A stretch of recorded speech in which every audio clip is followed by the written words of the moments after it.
Hey girl, it's me, Miska Dover, author and singleness coach. Welcome back to your one-stop shop for everything singleness, dating, and relationships. And today, our topic is going to be another touchy one, okay? We touching all the cringy things, cringy but good for you things in 2021, okay? We are attacking issues head on. We are getting to the nitty gritty, okay? We have to overcome, we have to do some healing, and what better way to talk about something that I struggle with in my singleness, which is masturbation and pornography, okay? Now, these are not cute things to talk about, but hey, somebody has to do it, and I got you covered as always. And without further ado, let's get into the video.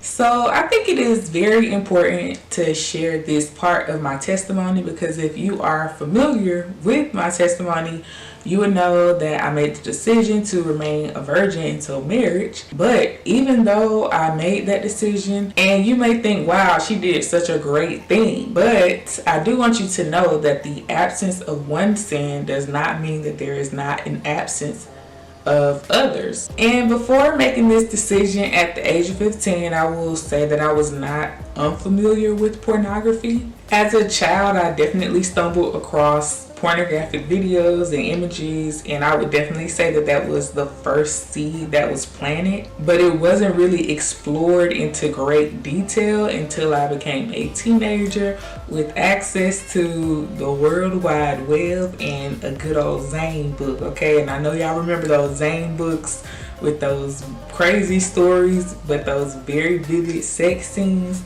Yes, it got to a point where I was actually even skipping over the story just to get to the sex scene, trying to see what was going on in that part. Ratchet, I know. But in those times, it definitely became a daily ritual for me to come home from school, get on the internet, and if no one was around, watch me some pornography. And in high school is where I would say my curiosity peaked. My friends were having experiences that I was curious about, and I come from a fairly liberal home when it comes to sex, and so I was able to approach my mom and ask her anything, and sometimes she even shared stuff with me. Not to say that that is healthy, but it's what, you know, I came up in. And so if I had a question, I could ask her. I didn't feel shameful in asking. I knew my mama was gonna give me the real. She was gonna tell me what was going on. But as a child, that's still not enough sometimes. Sometimes, you know, we want to get in there for ourselves and see what's going on. And so that's what I did. I will say that my mom, she definitely encouraged safe sex. But other than that, there was no real standard for sex. Sex was not discussed with spirituality. And so, yeah, there was no real standard. It was just make sure it's safe. You know what I mean? And so I will say that she definitely encouraged me when I came to her and let her know that I was not going to be partaking in sex until marriage. She was very encouraging, but I don't feel like she would have seen anything wrong with me having it, you know, at the correct age or whatnot. And y'all, I am definitely the type of person that has to research a topic to death before I execute anything. And I would say as a young person, I was like that as well. That's why I would always ask my mom questions, ask my friends questions. And like I said, eventually that got old, I guess. It's only so much a person can tell you. It's only so much you can ask your mama about sex.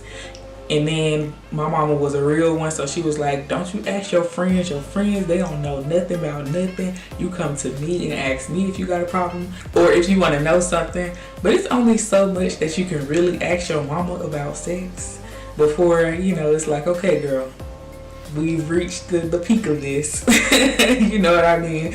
And so I definitely took matters into my own hands. And to be honest, it was also satisfying. I did find it satisfying to watch the things that I was watching.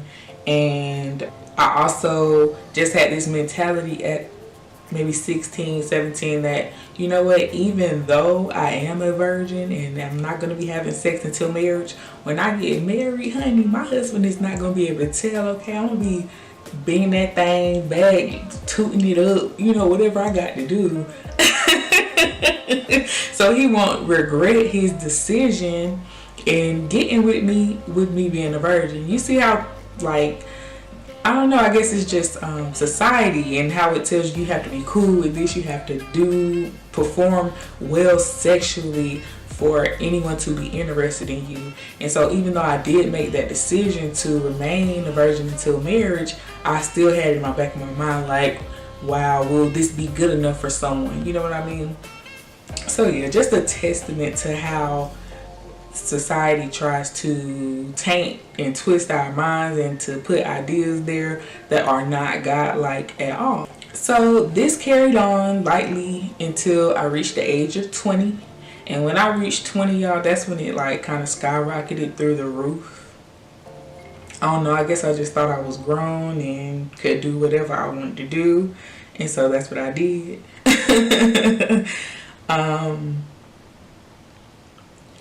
It went from me watching pornography just in spare time to just watching it for flat out entertainment, just hours upon hours of watching pornography. It was also at this age where I started implementing and incorporating, listen at me, incorporating and implementing. It was also this time where I started masturbating as well. And so masturbation, it didn't really come into play until I was 20. Am I supposed to be telling y'all this? Lord. Help. Okay.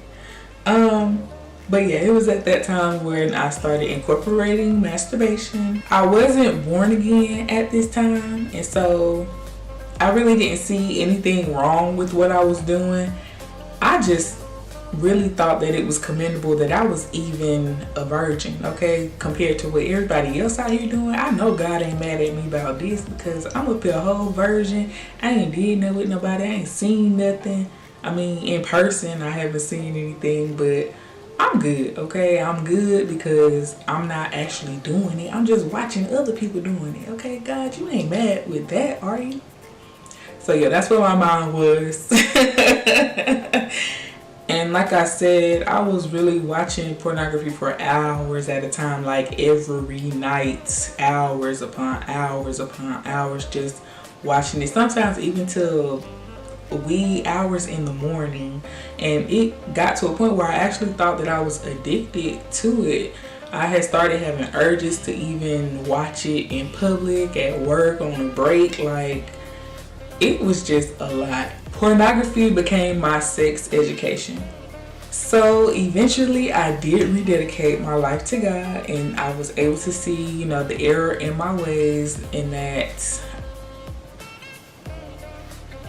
I'm not supposed to be doing this. I'm not supposed to be watching this. I'm not supposed to be masturbating.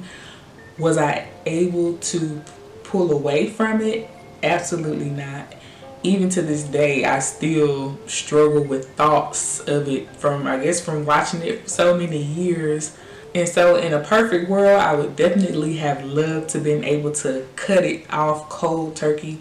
But I cannot lie, like, it has not been until recently where I have been able to draw back and pull away from it. One thing I do want to point out is that earlier I said that, you know, when you're doing that, you think that you're not harming anyone, so you should be okay. It's just you, it's just yourself, you're just watching something. But it's important to know that although you don't see the immediate effects of your actions and wrongdoings, that does not mean that it will not affect you down the line.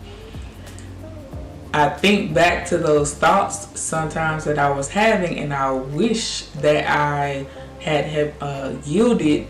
I wish that I would have yielded myself to those thoughts, because a few more years down the line, I meet my now husband, and I don't have no standard or good foundation for sex. It's all based off of pornography. And the problem with that is that pornography is not real. These are paid actors they have to make it look like this is the best sex that they have ever had on purpose, okay, for the check, okay? They gotta get their check. So I was really in a situation, because here I am, have not had sex myself before, but have been looking to pornography for the standard of sex. Then when I finally do have this in real life, it doesn't live up to this standard that these paid actors were made to look like it was, and now I am unfulfilled. All because my foundation was not correct.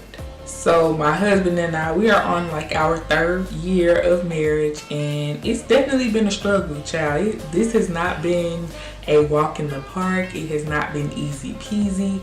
It has been hard. It has been hard for him, hard for me, and it's just something that I really regret, you know. What I will say that has helped in this situation is definitely talking about it to other people. A lot of times with pornography, we like to keep it so close to us, so secretive and covered up, and not let anybody know. I mean, not that you are supposed to be letting anybody know, but it is wrong. And so if we are trying to come out of it, the word of God says that we overcome by the blood of the Lamb and the word of our testimony. So talk about it. Tell a close friend. Get an accountability partner. Download software on your phone to hold you accountable. The main thing that has really helped me with coming out of it, and like I said, even to this day, I still struggle. But what has really helped is talking about it. Talking about it and getting that secretive nature off of it. The more you shed light on it, the darkness has to go, and you will be able to resist more. You have to constantly shed light on it. You have to constantly speak about it. You have to get counsel. You have to go to great lengths to be delivered from it. Just the great lengths that you go to watch it in secret and keep it under wraps, you have to do the same thing to come out of it. And no matter how embarrassing it is, no matter how shame you might feel, you have to do what's best for you. And if you really want to be free from it, those are just things that you have to do. I mean, do y'all think I want to be up here telling y'all my business? No, I don't.